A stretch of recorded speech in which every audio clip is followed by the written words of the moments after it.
The Adventures of Huckleberry Finn, Tom Sawyer's Comrade, by Mark Twain. Notice: persons attempting to find a motive in this narrative will be prosecuted. Persons attempting to find a moral in it will be banished. Persons attempting to find a plot in it will be shot. By order of the author, per G.G., Chief of Ordnance. Explanatory. In this book a number of dialects are used, to wit, the Missouri Negro dialect, the extremest form of the backward southwestern dialect, the ordinary Pike County dialect, and 4 modified varieties of this last. The shadings have not been done in a haphazard fashion or by guesswork, but painstakingly and with the trustworthy guidance and support of personal familiarity with these several forms of speech. I make this explanation for the reason that without it many readers would suppose that all these characters were trying to talk alike and not succeeding. The Author. Chapter 1. You don't know much about me without you have read a book by the name of The Adventures of Tom Sawyer, but that ain't no matter. That book was made by Mr. Mark Twain, and he told the truth mainly. There was things which he stretched, but mainly he told the truth. That is nothing. I never seen anybody but lied one time or another, without it was Aunt Polly, or the widow, or maybe Mary. Aunt Polly, Tom's Aunt Polly she is, and Mary, and the widow Douglas is all told about in that book, which is mostly a true book, with some stretchers, as I said before. Now the way that the book winds up is this. Tom and me found the money that the robbers hid in the cave, and it made us rich. We got $6,000 apiece, all gold. It was an awful sight of money when it was piled up. Well, Judge Thatcher, he took it and put it out at interest, and it fetched us $1 a day apiece all the year round, more than a body could tell what to do with. The widow Douglas, she took me for her son, and allowed she would civilize me. But it was rough living in the house all the time, considerin' how dismal regular and decent the widow was in all her ways, and so when I couldn't stand it no longer I lit out. I got into my old rags and my sugar hogshead again, and was free and satisfied. But Tom Sawyer, he hunted me up and said he was going to start a band of robbers, and I might join if I would go back to the widow and be respectable. So I went back. The widow, she cried over me and called me a poor lost lamb, and she called me a lot of other names too, but she never meant no harm by it. She put me in them new clothes again, and I couldn't do nothing but sweat and feel all cramped up. Well then, the old thing commenced again. The widow rung a bell for supper, and you had to come to time. When you got to the table you couldn't go right to eating, but you had to wait for the widow to tuck down her head and grumble a little over the victuals, though there warn't really anything the matter with them. That is nothing, only everything was cooked by itself. In a barrel of odds and ends it is different. Things get mixed up and the juice kind of swaps around, and the things go better. After supper she got out her book and learned me about Moses and the bulrushers, and I was in a sweat to find out all about him, but by and by she let it out that Moses had been dead a considerable long time, so then I didn't care no more about him, because I don't take no stock in dead people. Pretty soon I wanted to smoke and asked the widow to let me, but she wouldn't. She said it was a mean practice and wasn't clean, and I must try to not do it any more. That is just the way with some people. They get down on a thing when they don't know nothing about it. Here she was a-botherin' about Moses, which was no kin to her, and no use to anybody being gone, you see, yet findin' a power of fault with me for doing a thing that had some good in it. And she took snuff, too. Of course that was all right, because she done it herself. Her sister, Miss Watson, a tolerable slim old maid, with goggles on, had just come to live with her, and took a set at me now with a spelling book. She worked me middling hard for about an hour, and then the widow made her ease up. I couldn't stand it much longer. Then for an hour it was deadly dull, and I was fidgety. Miss Watson would say, "Don't put your feet up there, Huckleberry," and "Don't scrunch up like that, Huckleberry, set up straight." And pretty soon she would say, "Don't gap and stretch like that, Huckleberry. Why don't you try to behave?" Then she told me all about the bad place, and I said I wished I was there. She got mad then, but I didn't mean no harm. All I wanted was to go somewheres. All I wanted was a change. I warn't particular. She said it was wicked to say what I said.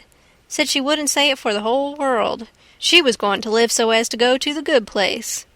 Well, I couldn't see no advantage in going where she was going, so I made up my mind I wouldn't try for it. But I never said so, because it would only make trouble and wouldn't do no good. Now she had got a start, and she went on and told me all about the good place. She said all a body would have to do there was to go around all day with a harp and sing forever and ever. So I didn't think much of it, but I never said so.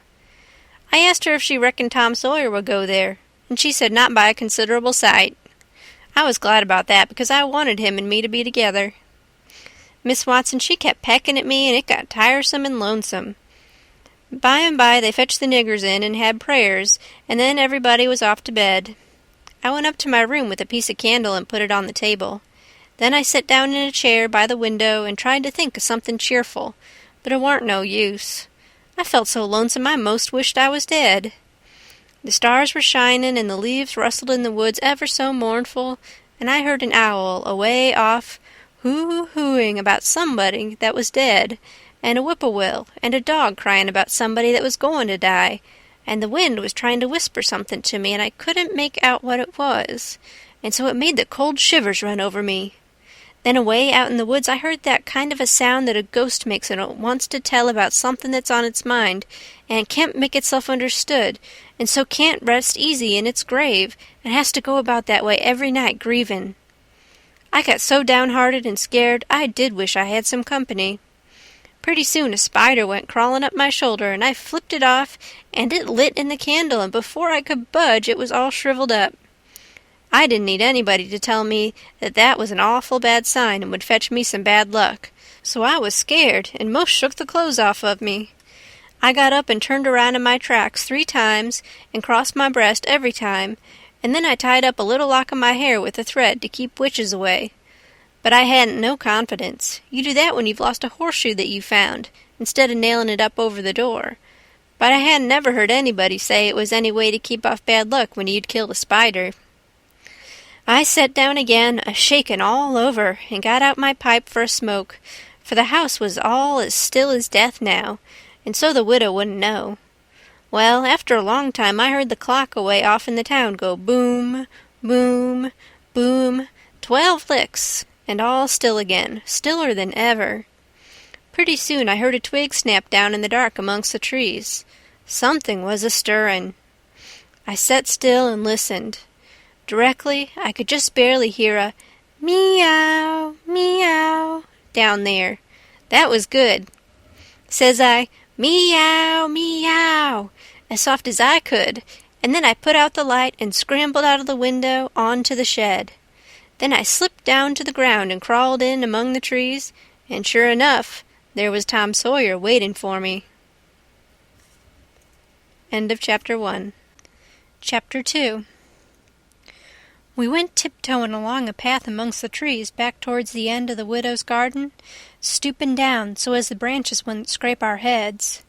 When we was passing by the kitchen, I fell over a root and made a noise.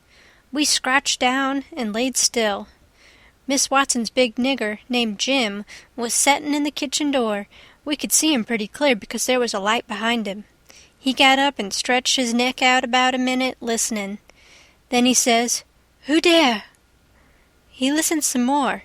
Then he came tiptoeing down and stood right between us. We could have touched him nearly. Well, likely it was minutes and minutes that there warn't a sound, and we all there so close together. There was a place on my ankle that got to itchin', but I dasn't scratch it, and then my ear begun to itch, and next my back, right between my shoulders. Seemed like I'd die if I couldn't scratch. Well, I've noticed that thing plenty times since. If you are with Equality, or at a funeral, or trying to go to sleep when you ain't sleepy, if you are anywheres where it won't do for you to scratch, why, you will itch all over in upwards of 1,000 places. Pretty soon Jim says, "Say, who is you? Whar is you? Dog my cats if I didn't hear something. Well, I know what I's gwine to do. I's gwine to set down here and listen till I hears it again." So he sat down on the ground betwixt me and Tom. He leaned his back up against a tree and stretched his legs out till one of 'em most touched one of mine. My nose begun to itch. It itched till the tears come into my eyes, but I doesn't scratch. Then I begun to itch on the inside. Next I got to itching underneath. I didn't know how I was going to set still. This miserableness went on as much as 6 or 7 minutes, but it seemed a sight longer than that. I was itching in 11 different places now. I reckoned I couldn't stand it more'n a minute longer, but I set my teeth hard and got ready to try. Just then Jim begun to breathe heavy. Next he begun to snore, and then I was pretty soon comfortable again. Tom, he made a sign to me, kind of a little noise with his mouth, and we went creeping away on our hands and knees. When we was 10 foot off, Tom whispered to me and wanted to tie Jim to the tree for fun, but I said no, he might wake and make a disturbance, and then they'd find out I warn't in. Then Tom said he hadn't got candles enough, and he would slip in the kitchen and get some more. I didn't want him to try. I said Jim might wake up and come, but Tom wanted to risk it, so we slid in there and got 3 candles, and Tom laid 5 cents on the table for pay. Then we got out, and I was in a sweat to get away, but nothing would do Tom, but he must crawl to where Jim was on his hands and knees and play something on him. I waited, and it seemed a good while. Everything was so still and lonesome. As soon as Tom was back, we cut along the path around the garden fence, and by fetched up on the steep top of the hill the other side of the house. Tom said he slipped Jim's hat off his head and hung it on a limb right over him, and Jim stirred a little, but he didn't wake. Afterwards, Jim said the witches bewitched him and put him in a trance and rode him all over the state, and then set him under the trees again and hung his hat on a limb to show who done it.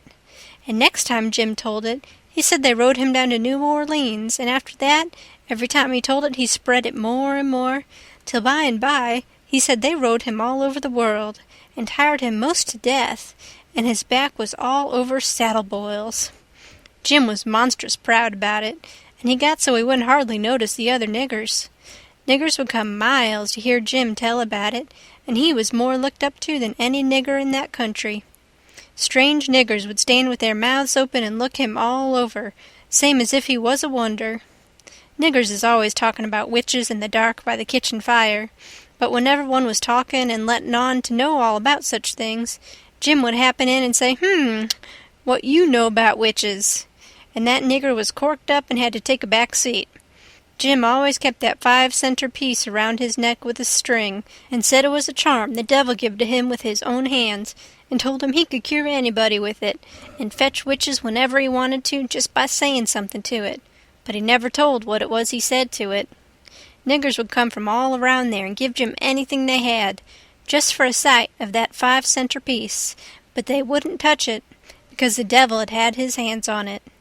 Jim was most ruined for a servant because he got stuck up on account of having seen the devil and been rode by witches. Well, when Tom and me got to the edge of the hilltop, we looked away down into the village and could see 3 or 4 lights twinkling, where there was sick folks maybe, and the stars over us was sparkling ever so fine, and down by the village was the river, a whole mile broad and awful still and grand. We went down the hill and found Joe Harper and Ben Rogers, and 2 or 3 more of the boys hid in the old tanyard. So we unhitched a skiff and pulled down the river 2.5 miles to the big scar on the hillside and went ashore. We went to a clump of bushes, and Tom made everybody swear to keep the secret, and then showed them a hole in the hill right in the thickest part of the bushes. Then we lit the candles and crawled in on our hands and knees. We went about 200 yards, and then the cave opened up. Tom poked about amongst the passages and pretty soon ducked under a wall where you wouldn't have noticed that there was a hole. We went along a narrow place and got into a kind of room, all damp and sweaty and cold, and there we stopped. Tom says, "Now we'll start this band of robbers and call it Tom Sawyer's Gang. Everybody that wants to join has got to take an oath and write his name in blood." Everybody was willing, so Tom got out a sheet of paper that he had wrote the oath on and read it. It swore every boy to stick to the band and never tell any of the secrets, and if anybody done anything to any boy in the band, whichever boy was ordered to kill that person and his family must do it, and he mustn't eat and he mustn't sleep till he had killed them and hacked a cross in their breasts, which was the sign of the band. And nobody that didn't belong to the band could use that mark, and if he did, he must be sued, and if he done it again, he must be killed. And if anybody that belonged to the band told the secrets, he must have his throat cut, and then have his carcass burnt up and the ashes scattered all around and his name blotted off of the list with blood, and never mentioned again by the gang, but have a curse put on it and be forgot forever. Everybody said it was a real beautiful oath, and asked Tom if he had got it out of his own head. He said some of it, but the rest was out of pirate books and robber books, and every gang that was high-toned had it. Some thought it would be good to kill the families of boys that told the secrets. Tom said it was a good idea, so he took a pencil and wrote it in. Then Ben Rogers says, "Here's Huck Finn, he ain't got no family. What you going to do about him?" "Well, hain't he got a father?" says Tom Sawyer. "Yes, he's got a father, but you can't never find him these days. He used to lay drunk with the hogs in the tanyard, but he ain't been seen in these parts for a year or more." They talked it over, and they was going to rule me out because they said every boy must have a family or somebody to kill, or else it wouldn't be fair and square for the others. Well, nobody could think of anything to do. Everybody was stumped and set still. I was most ready to cry, but all at once I thought of a way, and so I offered them Miss Watson. They could kill her. Everybody said, "Oh, she'll do. That's all right. Huck can come in." Then they all stuck a pin in their fingers to get blood to sign with, and I made my mark on the paper. "Now," says Ben Rogers, "what's the line of business of this gang?" "Nothing only robbery and murder," Tom said. "But who are we going to rob? Houses or cattle or—" "Stuff! Stealing cattle and such things ain't robbery, it's burglary," says Tom Sawyer. "We ain't burglars. That ain't no sort of style. We are highwaymen.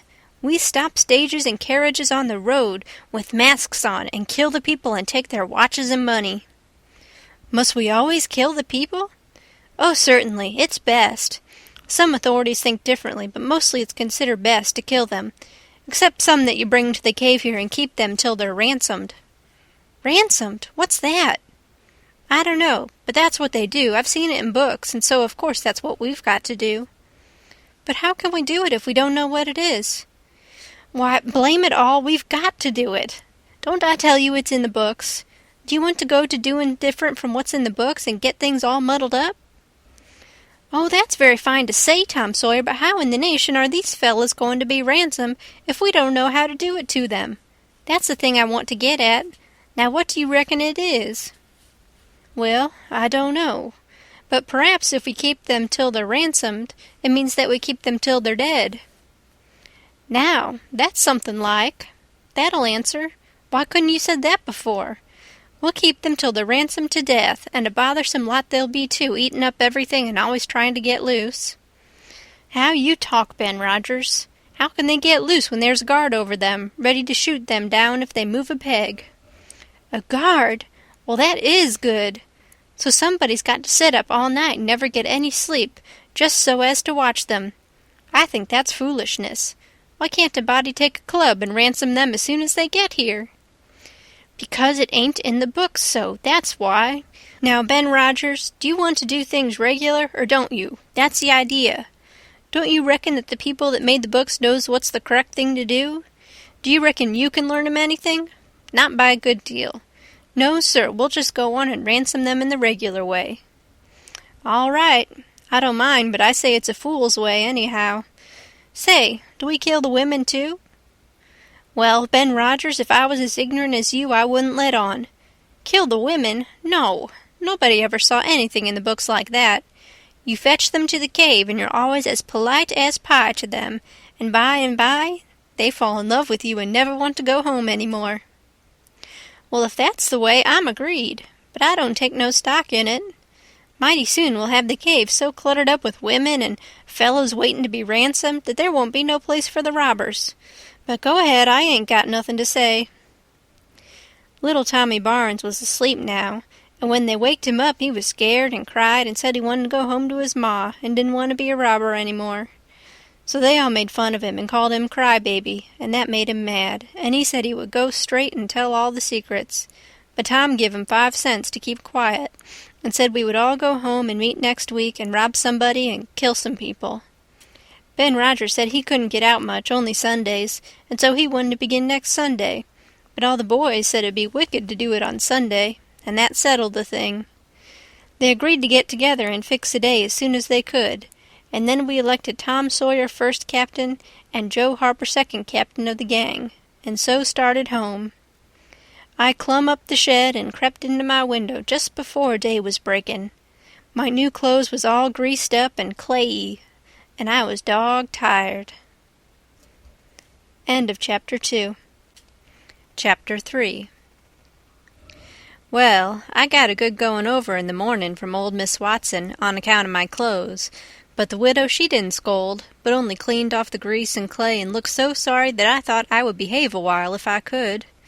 Then Miss Watson, she took me in the closet and prayed, but nothing come of it. She told me to pray every day, and whatever I asked for I would get it. But it warn't so. I tried it. Once I got a fish line, but no hooks. It warn't any good to me without hooks. I tried for the hooks 3 or 4 times, but somehow I couldn't make it work. By and by, one day, I asked Miss Watson to try for me, but she said I was a fool. She never told me why, and I couldn't make it out no way. I sat down one time back in the woods and had a long think about it. I says to myself, if a body can get anything they pray for, why can't Deacon Wynne get back the money he lost on pork? Why can't the widow get back her silver snuff-box that was stole? Why can't Miss Watson fat up? No, says I to myself, there ain't nothing in it. I went and told the widow about it, and she said the thing a body could get by praying for, it was spiritual gifts. This was too many for me, but she told me what she meant.